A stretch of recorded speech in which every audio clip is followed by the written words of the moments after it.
We talked about what happened to DJ and Dustin Johnson. I thought was amazing. Let's talk about how dumb this guy is. We should all be that dumb. This world would be so much better if we were all that dumb. Every athlete playing on the biggest stage should be that dumb and clutch up the way that guy did. I thought he was amazing, especially when he got into trouble early on with a couple of bogeys. Reset himself. In fact, he's probably so dumb, he didn't even need to reset himself. He probably didn't even know that he bogeyed those 2 holes. That being that he's so dumb and all. He probably didn't even know he was at the Masters if he's that dumb. How about we give this guy some credit? He was absolutely amazing. DeChambeau, on the other hand, came in with all the hype, mostly because of everything he said about himself, and then did not back it up. And I'm not even here to say that he shouldn't be saying those things. I love the guy, and I love that he does say those things. And I can even live with him saying those things and not backing it up. But if you're going to say those things, you sure as hell better back it up. Things like, this may be a par 72 for everybody else, but it's a par 67 for me. It's an amazing statement to make about the Masters. So if you're going to say something like that, you better at least par the course, which he didn't do. But even then, even if you're not going to back it up, you better own it. And that's not what he did. He had a lot of excuses after it was done, and we talked about that. In addition to that, some of the reaction. D-Rod in the 925 tweets, Bryson sounds like silk after he got crushed in the election. All excuses. Bryson said a lot of things went wrong, but mostly he was just dizzy. Yeah, that does sound a little weird. Not as weird as you saying it, though, actually saying it. I know you were hydrated. You had like 15 protein shakes. So hydration could have been the key or the issue. Again, I'm not saying that he wasn't dizzy. I'm not saying that he wasn't disoriented. I'm saying the guy's a bleeping rhinoceros. So why did it have that kind of impact? And even then, nobody cares. Nobody cares. Not that DJ ever says anything about anything anyway, but he actually did test positive for COVID. He actually did go into self-quarantine for 11 days in a hotel room. He actually didn't pick up a club or do anything at all. He actually did not play that much at all coming in. Didn't seem to impact him. So again, I'm still here for the Bryson show. I like the guy, but I don't like that act. I mean, nobody cares. Own it. You didn't play well at all. Dear Jim, Bryson DeChambeau needs to own it. He talked a lot going into that event, signed to California Chrome's previous owner after they lost in the Belmont. You remember that? They won the first 2 legs, and then they went to the Belmont, and it didn't go well. And my man, the Cowboy, they got a mic and a camera right in his face because he loved both those things, and he let it rip. I got a kick out of the Cowboy. If you remember, or if you know horse racing, you might recall California Chrome and the horse that we owned, Shared Belief, were fierce rivals, Cali rivals. So it was natural to think that the ownership groups did not like each other. But that's not the case.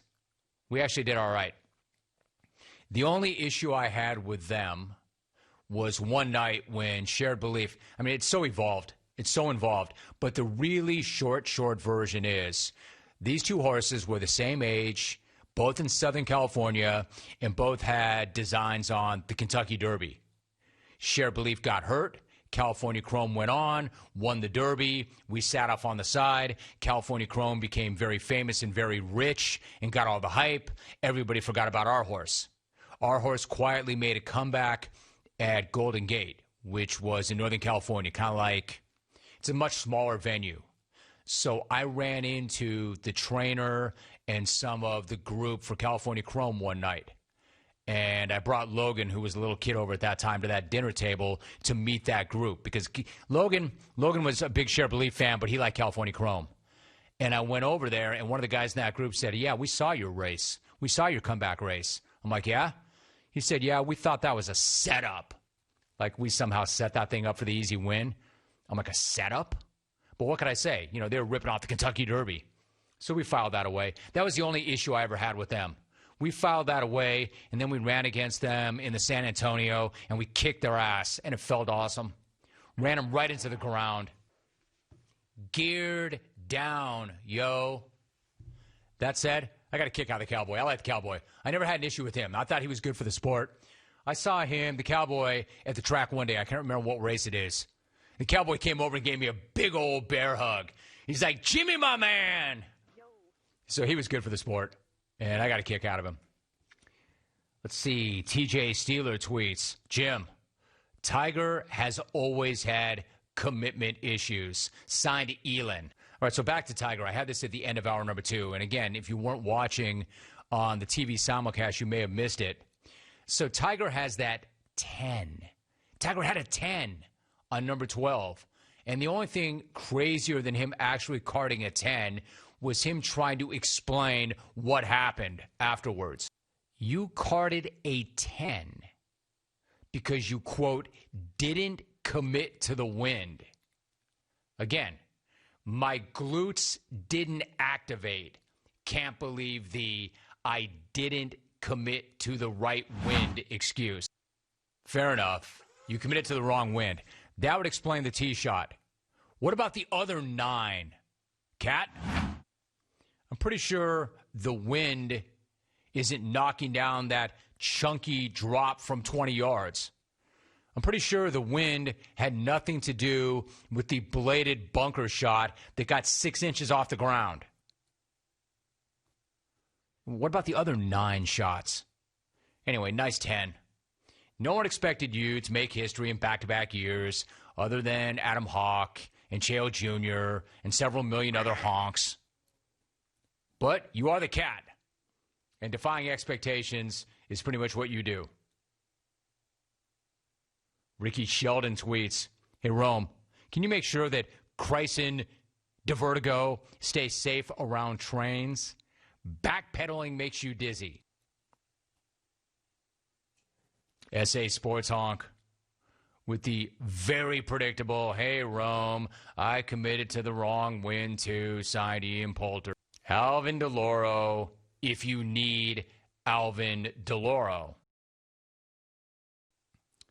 All right, so continuing with the Masters. Got a lot of thoughts on it, don't I? When have you ever seen a Masters in November? As I mentioned at the very top of the program, you may have missed it, it doesn't matter when the Masters is. There will always be moments, lots of moments. Like every year since 2015, one of the prevailing storylines coming in is, will Rory McIlroy exercise those demons once and for all, get that green jacket, and finish off the career slam? And for 6 years running, the answer had been no. But at least Rory wasted no time getting us there this week because my man was DOA with an opening round 75. Thanks for coming. See you next year. Roars. Or so we thought. Check this dude. There's Rory with an extremely respectable T5 finish. If you didn't know any better, you'd think this guy had been in contention or something. But of course he wasn't.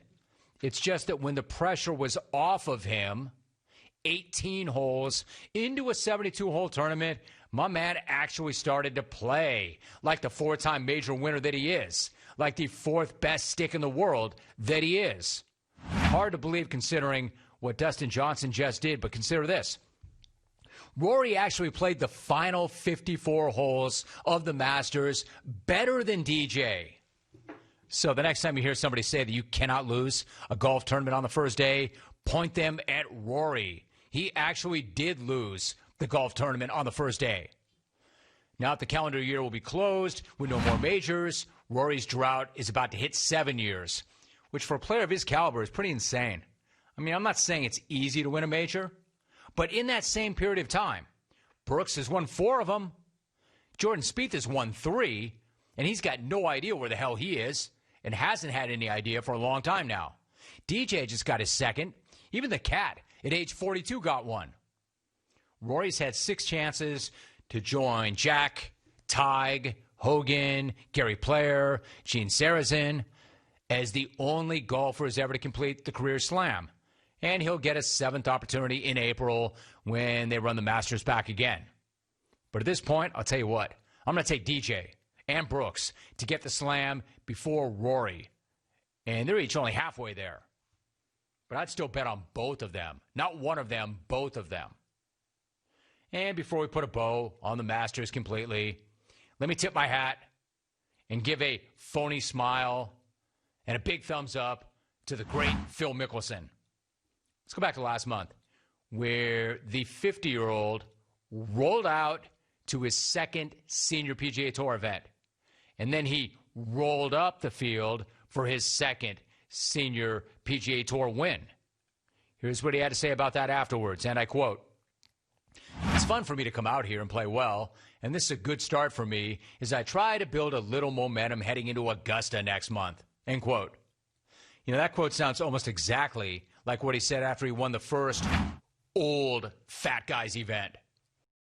Because he said that it would help him in his preparation for the U.S. Open at Winged Foot. Now, if shooting 13 over par and missing the cut is helping him prepare, then yes, that helped him get ready for the Open. A lot. So let's see if anything else changed prior to Augusta. Let's see if beating up on a bunch of senior citizens actually does help him in the majors. Didn't work out for the U.S. Open, but maybe the Masters would be different. Let's take a look. Nope. And making history by matching his worst ever 18-hole score at the Masters with a third round 79. And this is what I called out back in August when Thefty first said that he was using the Champions Tour to prep for majors. I called BS right then, and I was right. In fact, I was right both times. Look, I'm not going to sit here and laugh in the guy's face, but that doesn't mean that Elk won't. Elk already did. Back on last week's pod, when I asked Steve Elkington if there's any possibility that you can get major ready out on the senior circuit. There's not a chance, mate. He's out there just smashing it out on the Champions Tour. He's playing against guys like Doug Barron. Bernard Langer, who's an animal, he's 60-something years old. Come on, give me a break.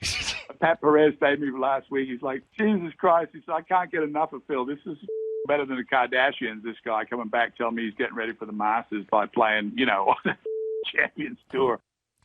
That is an amazing cut. Like to fully appreciate that cut, you have to hear that back. There's Elk Alvin with a JC blast. He can barely even articulate the thought without cracking up. And he said that Pat Perez thinks it's hilarious and that it's even better than the Kardashians. There's not a chance, mate. He's out there just smashing it out on the Champions Tour. He's playing against guys like Doug Barron. Bernard Langer, who's an animal, he's 60-something years old. Come on, give me a break. Pat Perez stayed with me last week. He's like, Jesus Christ. He said, I can't get enough of Phil. This is better than the Kardashians, this guy coming back telling me he's getting ready for the Masters by playing, on the Champions Tour. So, like, all you apologists and all of you who are part of the Hefty Nation, they're eating out of the palm of his hand. You can just hear what Elk said. Like, his peers, Pat Perez, thinks it's the funniest thing ever. Like, I can't get enough of Hefty telling people I'm getting ready for majors by playing on the Champions Tour. Like, the guys who actually do it, the guys who are actually in it think it's the funniest thing ever. Like, it's such a joke. Hefty, but just once? Man, just be real for once. Just shoot it straight for once and just say it. No, these old man events on these shorter, easier tracks are not getting you ready for anything that matters. Just say it. It's easy. It's easy, easy money. Anyone who says they can't, this is what he should say. Here's why I'm out here. Because it's easy. It's easy money, and anybody who says that they can't wait to get to 50 to start mugging a bunch of old dudes and ripping their wallets are lying out their ass. That's why I'm out there. Easy bleeping money. If you were to say that, I cannot tell you how much I would respect it. If you would just say it. But I know you never will, even if you know it's true, and that is the reason you're out there. Because it's helping me get ready for the U.S. Open. Because it's helping me get ready for the Masters. Come on, man. Just say it. Just say it. Easy bleeping money. I couldn't wait for my 50th birthday. Lost 50 pounds, turned 50, started cashing giant bleeping checks. Man, I would respect that so much. Why do you think I'm out here, man? Because I'm going up against 65-year-olds. Easy bleeping money.